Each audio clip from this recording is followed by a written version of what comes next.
यो भिडियोमा चाहिँ हामी Vivo Y31D भन्ने फोनमा चाहिँ PUBG टेस्ट गर्न जाँदैछौँ। यो फोनमा चाहिँ तपाईँले एकदमै राम्रो खालको एकदमै ठुलो ब्याट्री पाउन सक्नुहुन्छ। डिस्प्ले पनि एकदमै बबाल छ। आइपी रेटिङहरू पनि तपाईँले एकदमै राम्रो खालको पाउन सक्नुहुन्छ। अनि स्पेशली यो फोनमा चाहिँ तपाईँले चाहिँ पर्फर्मेन्स पनि एकदमै राम्रो पाउन सक्नुहुन्छ। अब पर्फर्मेन्स राम्रो छ, अब यसमा चाहिँ PUBG कतिको राम्रोसँग चल्छ हैन, तपाईँले FPS कतिको पाउन सक्नुहुन्छ, कतिको फोन तात्छ, अनि लामो समयसम्म गेमिङ गर्दाखेरि कतिको राम्रोसँग यो फोनले पर्फर्मेन्स दिन्छ, सबै कुराको बारेमा चाहिँ कुरा गर्न चाहँदैछौँ। प्लस ब्याट्री कतिको ड्रेन हुन्छ हैन, ब्याट्री कतिको घट्छ भनेर चाहिँ सबै कुराको बारेमा चाहिँ आजको यो भिडियोमा चाहिँ हामी कुरा गर्न चाहँदैछौँ। सो यदि तपाईँहरू चाहिँ Vivo Y31D किन्ने सोचिराख्नु भएको छ भने चाहिँ यो भिडियोलाई चाहिँ लास्टसम्म हेर्नु होला।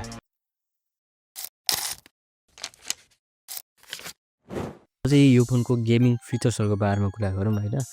सबभन्दा मेन इम्पोर्टेन्ट भनेको प्रोसेसर हुन्छ। प्रोसेसरको बारेमा कुरा गर्नुपर्दा यसमा तपाईँले Qualcomm Snapdragon 6S 4G Gen 2 भन्ने चिपसेट पाउन सक्नुहुन्छ। एकदमै लामो नाम छ। जति लामो नाम भए पनि काम चाहिँ तपाईँको चाहिँ मिड रेन्ज टाइपकै गर्छ यसले। अनि अर्को कुरा भनेको डिस्प्ले हो हैन। यसमा 6.75 इन्चको 120 हर्ट्जको तपाईँले डिस्प्ले पाउन सक्नुहुन्छ। ब्याट्री कुरा गर्नुपर्दा 7200 mAhको ब्याट्री छ। 44 वाटको तपाईँले चार्जिङ स्पिड पनि पाउन सक्नुहुन्छ। अब सफ्टवेयरहरूको बारेमा कुरा गर्नुपर्दा Android 16 विथ Origin OS 6 भन्ने तपाईँले यसमा सफ्टवेयर पाउन सक्नुहुन्छ। ओभरअल यसमा चाहिँ तपाईँले एउटा मिड लेभल टाइपको फिचर्सहरू पाउन सक्नुहुन्छ हैन। यसमा चाहिँ ब्याट्री पनि एकदमै राम्रो छ। ब्याट्री चाहिँ अलिकति मिडभन्दा अलिकति माथि नै लेभलको छ र अरू कुरा पनि छ। अब चाहिँ अरू कुराहरूमा जाँदै छ। अझै तपाईँ PUBG, BGMI, Call of Duty टाइपको गेमहरू, अलिकति हेभी टाइपको गेमहरू खेल्न चाहनुहुन्छ भने तपाईँले चाहिँ ब्यालेन्स्ड ग्राफिक्समा खेल्नुपर्ने हुन्छ हैन। यदि तपाईँले चाहिँ हाई गराउन खोज्नुभयो भने त्यहाँ चाहिँ अलिकति प्रब्लम फेस गर्नुपर्ने हुन्छ। बट तपाईँले यदि लङ गेमिङ सेसन गर्न चाहनुहुन्न भने पनि तपाईँले हल्का फुल्का हाई मिडभन्दा अलिकति हाई हुन्छ नि जुन टाइपको ग्राफिक्स, त्यसमा चाहिँ तपाईँले स्विच गरेर गेमिङलाई इन्जोय गर्न सक्नुहुन्छ। अनि अर्को कुरा भनेको फ्री फायर भयो, COC भयो, त्यस्तो टाइपको गेमहरू फेरि तपाईँले मजाले अल्ट्रा ग्राफिक्स हुन्छ नि जुन, त्यसमा राखेर चाहिँ इन्जोय गर्न सक्नुहुन्छ। बट अलिकति हेभी गेम्सहरू PUBG, कल अफ ड्युटी अरू टाइपको गेमहरूलाई चाहिँ तपाईँले अलिकति मिड लेभलमा राखेर खेल्नुभयो भने तपाईँको चाहिँ एकदमै राम्रोसँग चाहिँ गेम चल्छ। अब यसमा चाहिँ गेम प्ले गर्दाखेरि लगभग जति गेम खेलेँ मैले, लगभग पुरै टाइम नै एकदमै स्मुथ चलेको थियो हैन। एकदमै स्टेबल फ्रेम रेटहरू मैले पाइरहेको थिएँ।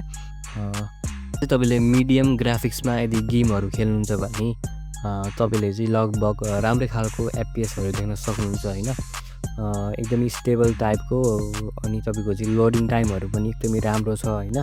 अनि तपाईँको चाहिँ यसमा CPU, GPU र डिस्प्लेको कम्बिनेसनले गर्दा चाहिँ तपाईँले चाहिँ यसमा राम्रोसँगै इन्जोय गर्न सक्नुहुन्छ गेम हैन। त्यस्तो खासै केही प्रब्लमहरू तपाईँलाई फेस गर्नु पर्दैन।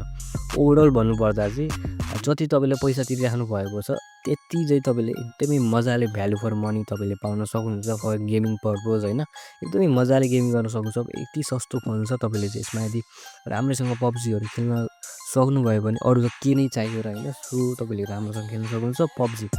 अब अरू गेमहरू पनि छ जस्तै एसफल्ट भयो, रेसिङ गेमहरू भयो, त्यसलाई पनि तपाईँले चाहिँ राम्रै सेटिङमा एकदमै मजाले इन्जोय गर्न सक्नुहुन्छ हैन। ओपन वर्ल्ड गेमहरू पनि अब जस्तै डेन्सिङ भयो, त्यस्तो टाइपको गेमहरू पनि तपाईँले चाहिँ मजाले खेल्न सक्नुहुन्छ। अब अर्को मेन इम्पोर्टेन्ट कुरा भनेको तपाईँको चाहिँ हिटको कुरा पनि आउँछ हैन। धेरै जस्तो प्रब्लम फेस हुने भनेको हिट हो हैन। बट यो फोनमा चाहिँ तपाईँको चाहिँ एकदमै राम्रोसँग हिट पनि म्यानेज हुन्छ। सो यदि तपाईँहरू 30 देखि 45 मिनटसम्म खेल्नुभयो भने अलिकति तातो चाहिँ तपाईँहरूलाई महसुस हुन्छ। बट टाइम बित्दा चाहिँ त्यो पनि तपाईँको कम हुँदै जान्छ, भन्नुको मतलब बढ्दैन हैन। सो त्यो पनि तपाईँको चाहिँ एकदमै राम्रोसँग म्यानेज चाहिँ यो फोनले गर्छ। हिट पनि तपाईँको एकदमै राम्रोसँग म्यानेज हुन्छ। अर्को भनेको ब्याट्री लाइफको कुरा हो हैन। 7200 mAhको ब्याट्री छ, जो कि one of the best battery भन्छु मैले यो प्राइस पोइन्टमा। अब 1 घन्टा PUBG खेल्दाखेरि तपाईँको लगभग 10 देखि 14% चाहिँ ब्याट्री ड्रप भएको चाहिँ मैले थाहा पाएको थिएँ। तपाईँले चाहिँ अब कल अफ ड्युटी मोबाइल खेल्नुहुन्छ भने तपाईँको 13% हुनसक्छ।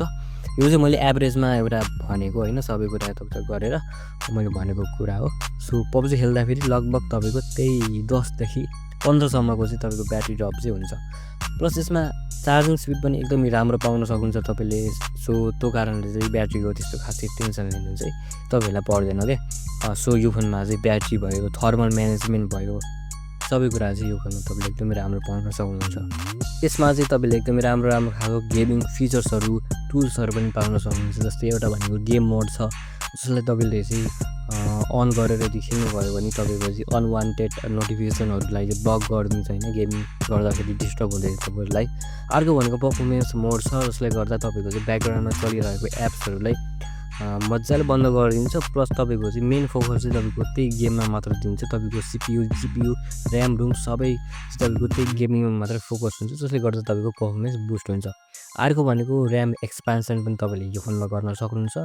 सो ओभरअल यसमा तपाईँले राम्रै खालको फिचर्सहरू, टुल्सहरू पाउन सक्नुहुन्छ फर गेमिङ होइन। तपाईँले एकदमै राम्रो राम्रो खालको फिचर्सहरूलाई युज गरेर चाहिँ आफ्नो गेमिङलाई इम्प्रुभ गर्न सक्नुहुन्छ। अब यो फोनमा जुन चिपसेट छ त्यो खासै राम्रो छैन, मतलब राम्रो छैन भन्दाखेरि अलिकति जुन हाई लेभलको चाहिँ छैन होइन।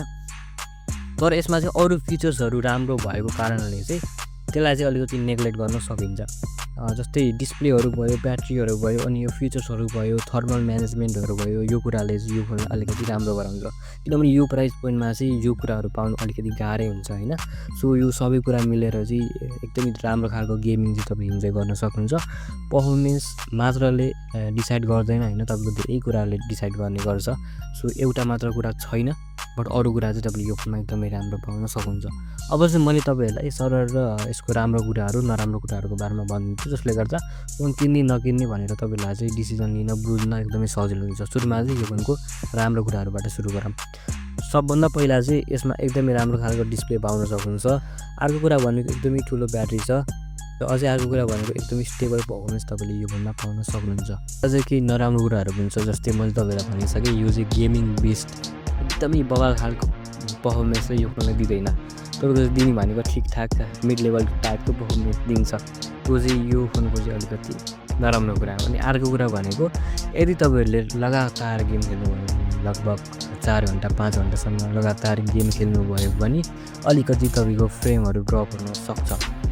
सो यो दुइटा चाहिँ यो फोनको नराम्रो कुरा हो। बाँकी यो दुइटा कुराले केही पनि फरक पार्दैन, किनभने तपाईँले चाहिँ फोनको प्राइस पनि हेर्नुपर्ने हुन्छ होइन। एकदमै राम्रो प्राइसमा तपाईँले यति राम्रो राम्रो कुराहरू पाइराख्नु भएको छ भने यो फोन चाहिँ एकदमै बेस्ट हुन्छ होइन आफ्नो प्राइसमा। प्लस यो फोनमा अरू फिचर्सहरू पनि एकदमै राम्रो पाउन सक्नुहुन्छ तपाईँहरूले, जसले गर्दा यो फोन एकदमै बवाल बन्न जान्छ होइन। सो यदि तपाईँहरू चाहिँ गेमिङको लागि अथवा अरू कुराहरूको लागि पनि यदि फोन किन्ने सोचिराख्नु भएको छ भने यो फोन किन्नुहोस् होइन। बाँकी यो फोनको फुल रिभ्यूको लागि चाहिँ मेरो च्यानल चाहिँ गार्ड गर्न सक्नुहुन्छ। त्यहाँ मैले अरू कुराहरूको बारेमा पनि लगभग तपाईँको फुल सबै कुरा चाहिँ मैले रिभ्यू गरिदिएको छु त्यो भिडियोमा। सो त्यो भिडियो पनि तपाईँले चेक आउट गर्न सक्नुहुन्छ। बाँकी यो भिडियो राम्रो लाग्यो भने चाहिँ लाइक, सेयर, सब्सक्राइब गरिदिनुहोस्। I will see you in the next video.